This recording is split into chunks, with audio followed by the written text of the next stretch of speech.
Yeah, man. The Minnesota Timberwolves stink. And it's one of the most confusing, as the title of this video suggests, it's one of the most confusing stories around the NBA so far this season. Because not only do they have the roster to be better than what they are right now, but they have also shown themselves multiple times in multiple seasons to be better than what they are. So quick rundown. Also, yes, I know I'm wearing this because yeah, this hasn't been cut yet. So yeah, you're gonna deal with this today. And this is another part of why they're confusing, because at face value, they don't look that bad when you just look at their record. They're 10-7, which isn't terrible. They're above 500 on the road. They're 6-6 at home, but that's about it. Because when we actually go into the context, we will quickly find out that the Minnesota Timberwolves have not beaten a single team above 500 all year, and all 10 of their wins are against teams that are currently below 500. Now, of course, this record could, fluctuate throughout the season as teams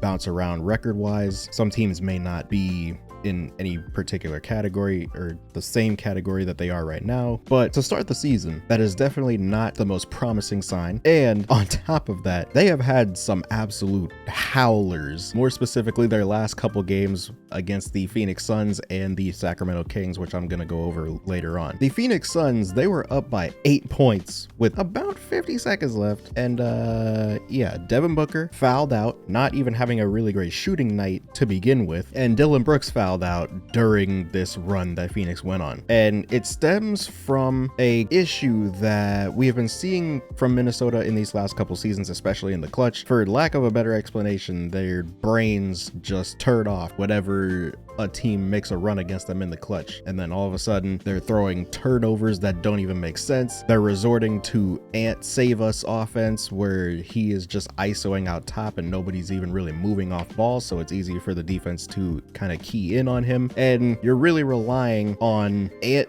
making contested shots just over the top, which again was a hallmark of the Kings loss, which we'll go over later again. But man, this Minnesota team has had their struggles in the clutch in years past. I made a video towards the end of last season after their infamous loss against the Bucks, in which they went 8 minutes without scoring a field goal in the fourth quarter, blew a basically 25-point lead in a quarter, and it was largely due to the same sort of issues that we're still seeing right now. And I feel like that is a huge red flag in terms of coaching, because I feel like if the coaching is there, they wouldn't be making these same mistakes over and over and over again, especially across multiple seasons. I've seen more and more T-Wolves fans kind of turning their backs on Chris Finch, which, given the way that we've been which given the way that they've been losing their games, I can sort of see where that blame is coming from. Because if we go and look at the overall statistics in the fourth quarter, the T-Wolves are 23rd in offense, but they're 8th in defense. If we go over to the actual clutch statistics, this might be even worse. The Minnesota Timberwolves are 26th in offense in the clutch, but they are once again top 10 in defense. They are 7th. The main problem has been the offense, and it starts with what I've been talking about, where they really just rely on Ant, but part of it is also just the fact that they don't really have any other ball handler that they really trust consistently in these situations. They trust Julius Randle sometimes, but not to the level that they would trust Ant, obviously. And I feel like that's something that's really going to be prevalent as the season goes on if they don't make any changes, which I'm assuming that they won't, given that they haven't done so already. Here, actually, yeah, let's go through the Kings game right now. Actually, NBA.com wasn't working for some reason, so yeah, this is we're watching through very legal means. So you can see it's already kind of happening here, where they're in sort of a Gortat action with Gobert, where Ant is here and this defender is going, I think this is Precious, and he is on the help as Gobert is rolling to the rim. He is not really concerned about this at all, and so it is still just operating in a phone booth, even though there's really an opening right here in theory, and that is something that you're gonna see a lot of. So here they run a pin down, Rudy Gobert pinned down, and he is eventually going to roll off of this. Dante DiVincenzo is going to come up, catch the pass, and you're going to see that this action does work, but he just throws it way too high.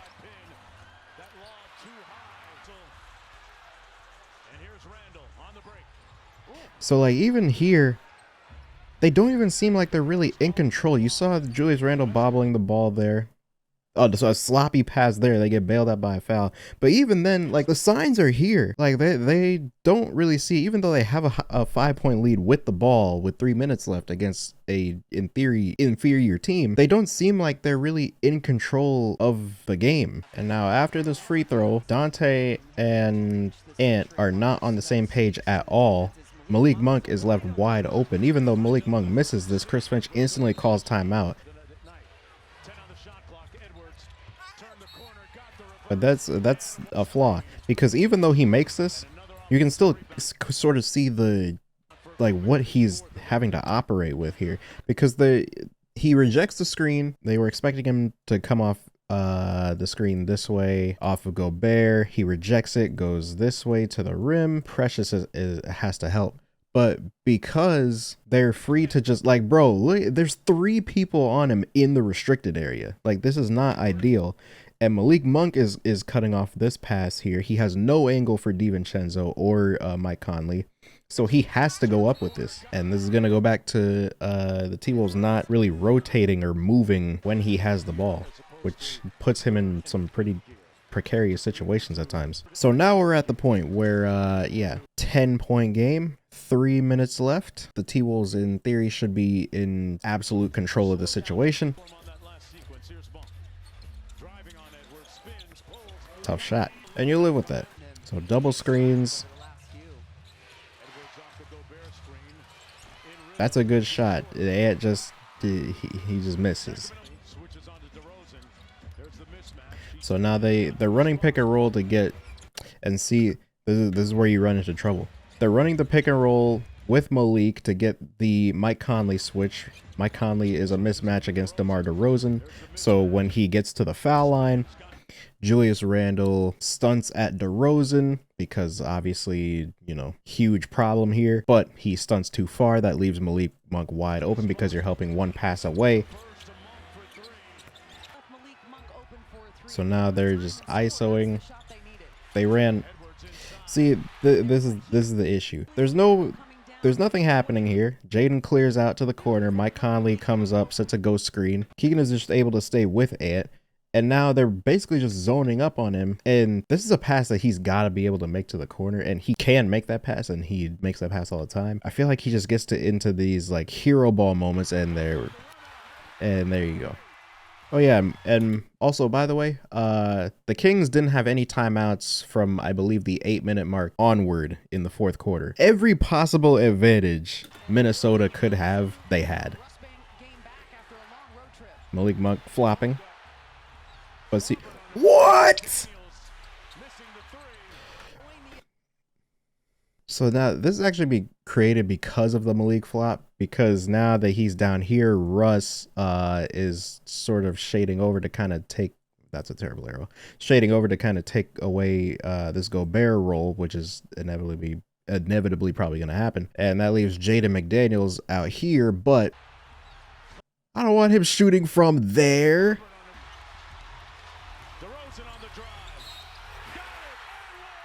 And now it's a tie game. So let's see what they go with here. Okay. Got the Russ switch. I don't know why he wanted the Keegan switch back. This sort of goes back. See, bro, this is so bad. He gets Russ, but then he asks for the rescreen to get Keegan switch back onto him. This is, I assume, the plan, because now everybody is just watching him. This is so bad, because look at this. You got 1, 2, 3, and 4 all just staring at him while all this is going on, because nobody is moving, so they can literally just stay put because they don't really have to be able to find their man. So Precious is able to help here. Ant picks up the dribble, and now you're asking for Julius Randle to save you this time. All right, at least he made both free throws.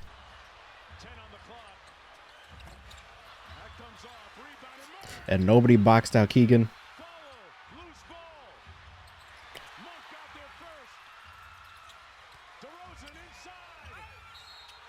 This is is DiVincenzo, bro? He just let Keegan slide right by him. Now they got another possession, and he threw the turnover, which, I mean, it's either that or go out of bounds, so that's not really that big of a deal for me. So now they have the Malik Monk switch, but now the issue, even if, say, Ant beats him going left, he can't make this pass over to Julius because Precious is here. The non-movement is allowing Russ to just zone up on his left side to sort of take away this drive. And so let's see what happens here. I actually forget.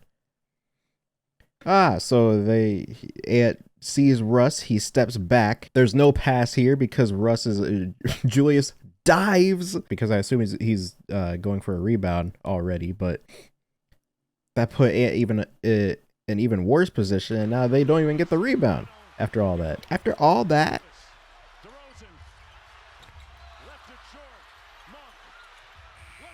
So now we're going to overtime. After Minnesota having a 10-point lead with the Kings having no timeouts and without a starter.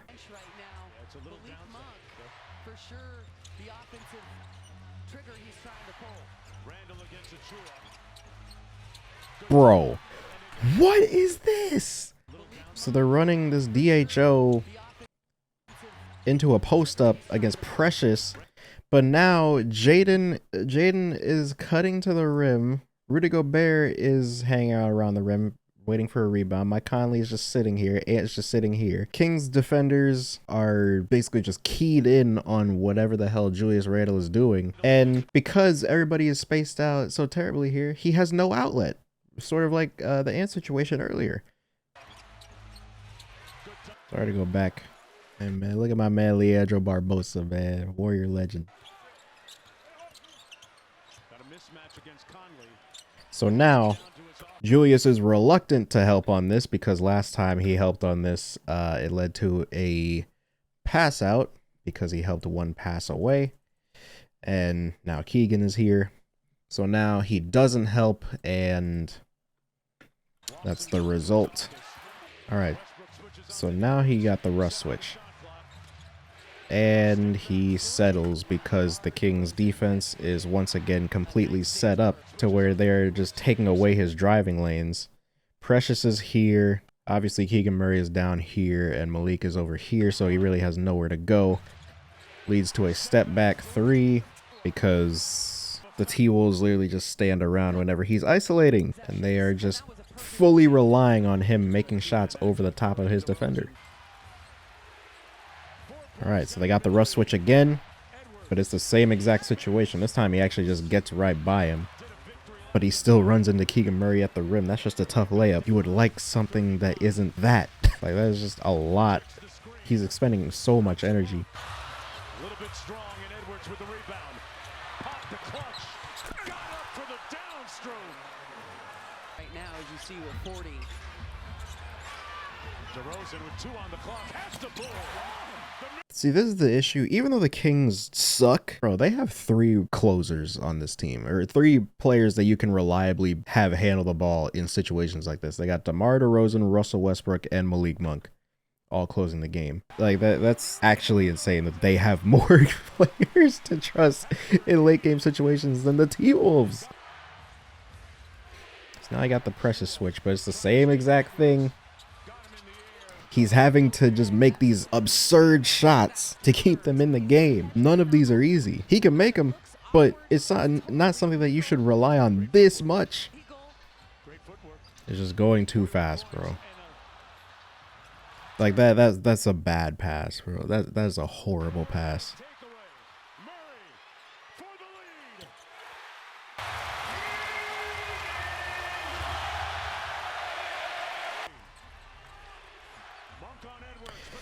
Dude, like, what? This isn't necessarily Ant's fault. I mean, it sort of is because he's taking the shot, but like, bro, after the last couple plays, there's really nothing else that he can realistically do with this offense. You got just guys standing around, so the defense is just all here. Like, he can't really go anywhere, so he is just chucking now. So now Julius helps one pass away, but it's Westbrook this time. So that was the difference. That worked in Minnesota's favor because now Westbrook is the one pass away, so Julius Randle feels way more comfortable double teaming this, and it just has to, they just have to make decisions here. Jaden is here to play 2, and they pretty much have this covered, so that was good. Rush switch again, and isolation.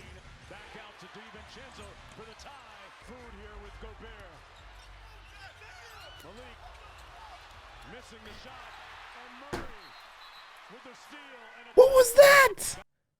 Bro, this is the, oh my God. It's crazy because this is exactly how they lost the Suns game right before this too. They couldn't get the ball up the floor. They couldn't inbound down the stretch.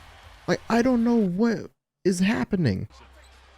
DeRozan with Gobert. Not Jesus. Oh, Russ cut at the wrong time. Ah, man. This is probably what the last thing he sees out of his peripheral. And then and because everybody on the bench is standing up, it looks the same. Got right by him. There's nothing really to break down on that play. It's just he was able to beat Keegan Murray off the dribble. There's no fundamental difference between that set and everything they've been running so far. And oh my God, I forgot about this. They fouled Malik in the backcourt. That was the first foul in the last 2 minutes, so it wasn't free throw, so they had to inbound again. Now on this inbound, they foul Malik before the ball is inbounded, so now it's free throw in possession, which is just fantastic. So then they foul DeRozan. He's not missing these. No timeout.